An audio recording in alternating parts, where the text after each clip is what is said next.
How to cancel PlantSnap subscription. Let's get started. Launch your settings.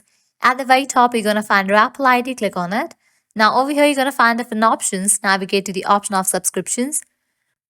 Once you're in the subscription page, over here, you're going to find different sections as active and expired. Click on the option of active. Under that, you're going to find the list of the subscriptions that are active. You'll also see the option of PlantSnap over there. Click on that. After you open the option of PlantSnap, at the bottom left, you're going to see the option of cancel subscription. Go ahead and click on that option. You're going to get the pop-up confirm cancellation. Click on confirm.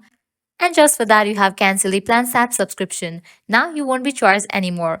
And the great thing is you can carry on using the app until the subscription date was originally due. Also, deleting the PlantSnap app or account will not cancel your subscription, and subscription renew automatically unless you cancel your subscription manually on your own. So this is how you can easily cancel PlantSnap subscription. This was really simple and quick process. At the end, if you guys find this video helpful, don't forget to like, share and subscribe to our channel. Thanks for watching.